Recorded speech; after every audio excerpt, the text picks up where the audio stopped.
दरअसल राजनीति में नए-नए शब्द आते रहते हैं। जिस तरह कॉर्पोरेट की दुनिया में नए-नए शब्द इजाद होते हैं, वैसे ही राजनीति भी हो गई है। राजनीति में अब शब्दों की बाजीगरी ज़्यादा देखने को मिलती है। देखिए, जो मंडल-कमंडल की बात है, बीजेपी का कहना है कि अगर आप जाति की राजनीति करते हैं और हम धर्म की राजनीति करते हैं, तो गलत क्या है? जाति भी गलत है, अगर जाति गलत है, तो धर्म गलत है, या धर्म को आप गलत कहते हो, तो जाति कैसे सही हुई? ये फ़ॉर्मूला बीजेपी को। लेकिन एक बात याद रखिए कि ये इसकी शुरुआत धर्म और जाति की राजनीति की शुरुआत हुई थी अ, राजीव गांधी के ज़माने में। आप थोड़ा अटपटा लगती है ये बात सुनने में।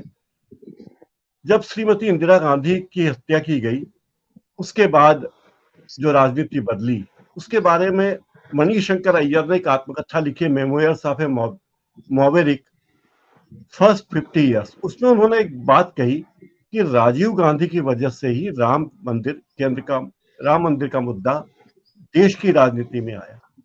अय्यर ने उस किताब में लिखा कि आर के धवन के कहने पर राजीव गांधी ने राम मंदिर का शिलान्यास किया था। वाकई राम मंदिर का शिलान्यास किया था राजीव गांधी ने। 1986 में राम मंदिर का ताला राजीव गांधी के प्रधानमंत्री रहते हुए खुला।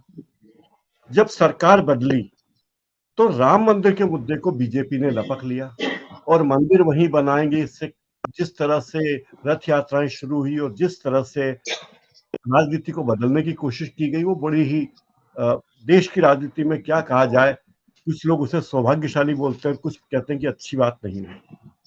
राम मंदिर को लपकने के बाद जब बीजेपी ने राम मंदिर का मुद्दा लपका, तो वीपी सिंह के पास इस मुद्दे को ठंडे बस्ते में डालना चाहते थे। उन्होंने मंडल कमीशन की पुरानी फाइल खोल ली।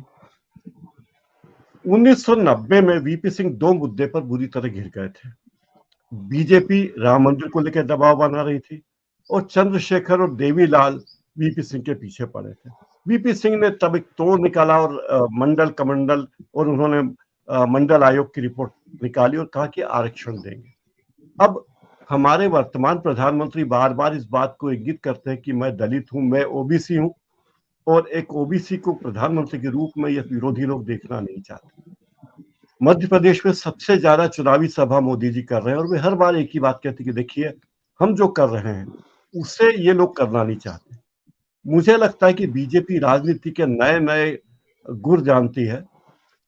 अब जब जातिगत जनगणना की बात आगे आई है, जातिगत जनगणना को कांग्रेस ने और कई प्रमुख दलों ने हरी झंडी दे दी और घोषणा की कि अगर हम सत्ता में आए तो हम जातिगत जनगणना को कराएंगे।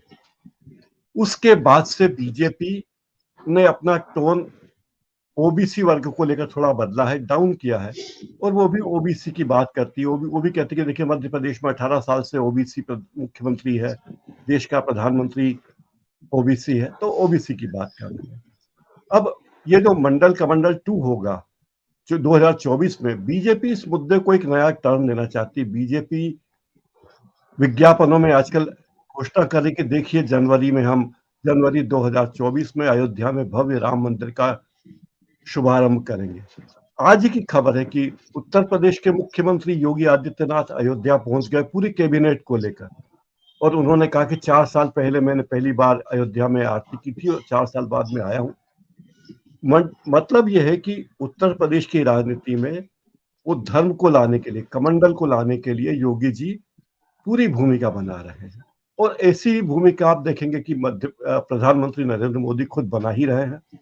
और राम मंदिर का मुद्दा जब आएगा तो बीजेपी इस बात को भुनाने की कोशिश करेगी। बीजेपी ने जो संघ के कहने पर, मैं 1 मिनट में अपनी बात खत्म करूंगा, आरएसएस के एजेंडा में जो चीजें थी, अयोध्या का राम मंदिर, मुस्लिम पर्सनल लॉ और 370, इसके अलावा एक चीज बची हुई है आरएसएस के एजेंडे की, और वो एजेंडा है, आप जानते हैं कि वो एजेंडा है समान नागरिक संहिता।